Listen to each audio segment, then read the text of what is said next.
Hello everyone, today we are going to be communicating ecology through video games. So right now I chose Minecraft and we're going to be showing the optimal foraging theory by examples in Minecraft. So let's get straight into it.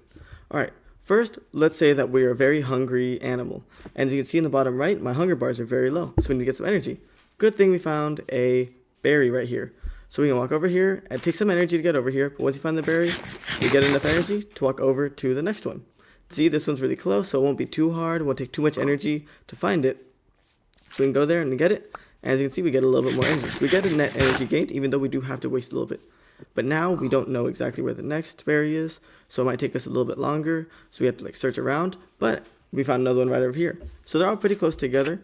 So we're getting a very good amount of net energy gained per amount of time. This one even gave us 2 berries. So as you can see, there's another one right here. This is a very pretty good patch where we're able to get a lot of food and gain a lot of energy without spending too much. But we found another berry over here, it looks like, but it looks like we've drawn this patch pretty dry. So we might have to move on to the next one if we can't find anything soon. Yeah, it looks like there's not many more berries around here, so we'll have to go over to the next patch. We'll have to might search for a little bit, but once we find it, then we'll be able to get a lot more energy if we can find berries over there. So right now, I'm going to go search for the next patch, and I will cut back when we find it.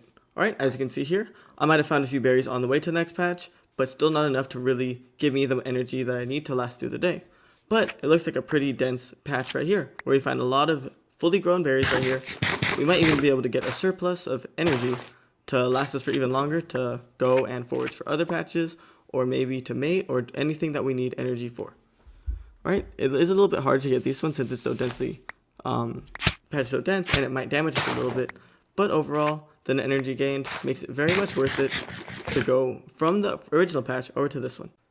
Alright, so now we are going to be showing you how spending more energy doesn't always provide a better net gain in the amount of total energy gained. Alright, so here as you can see, we're in a different biome, different environment, and it looks like there's a really big hill in front of us, a mountain. So we're going to have to climb up this mountain. As you can see, I already started with not too much energy, and it's taking us a lot more energy to climb up this mountain. It's pretty steep. There's a lot of animals in the way that we have to avoid. So overall, it's a lot more energy spent. So once we get to the top, as you can see, we have some berries. We'll see if it was worth it to spend more energy to get the food that we might have been able to find on the ground level. Alright, so it looks like it's a pretty good patch full of a lot of berries. Might have to break some of them in order to get to them since it's so dense. And we do have a lot of berries. We got 20 compared to what we had before. But after we're done eating it, since we spent so much energy getting up here, it looks like it might not have been worth it. When all of the energy spent climbing the mountain could have been spent on the ground floor looking for other patches that might have been more dense, and we could have had a better net gain.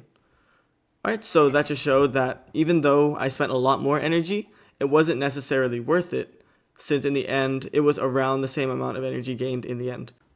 Alright, now that we showed these two examples, let's go ahead and look at the graph so we can put these examples on paper and show you what they mean. Alright, as you can see everyone, we have the graph here showing the optimal foraging theory.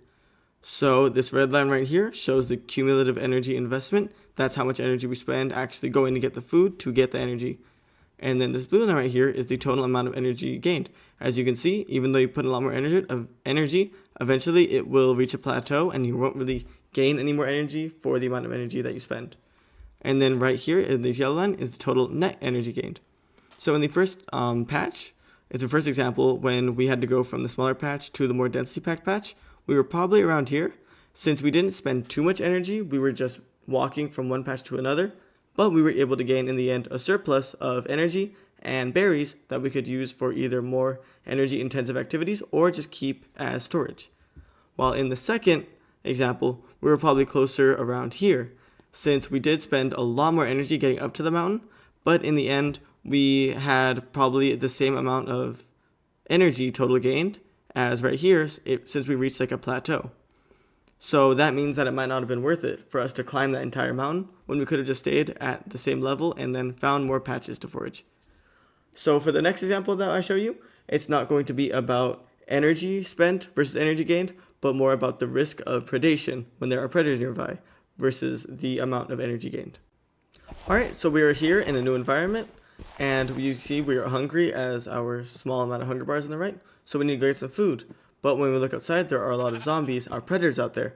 So we do need the energy pretty badly, but if we go out now, we might even die from predation. So we'll wait until the morning and see if things get better. Alright, now it's morning time, so we should be able to go out there and then gather as much food as we need to without the risk of predation. So let's go see and make sure that all of them have gone away. Right, so just surveying the land, it looks like, yeah, we don't see anything. So we're all set to go down there and take as much berries as we need. So during the night, we did lose a lot of energy just by natural metabolism and all the other things that our bodies go through that waste energy. But in the end, it was worth it, since if we gone out there, we would not have made it back alive. But right now, all we had to do was wait a little bit, burn some of our energy that way. But we were able to get a lot of food. As you can see, we've only gathered 2 of the small little brushes right here, and we already have 31 berries, and that's way more energy than we even need. So I hope this shows that not only is the energy spent a factor that comes in when you need to worry about where to forage and how much to forage, but we also need to decide when to forage, as sometimes when the amount of predators is high, it might be too risky to get the food that we need to survive. Alright, so I hope this video was informative and entertaining, and I will see you guys in the next one. Have a great day.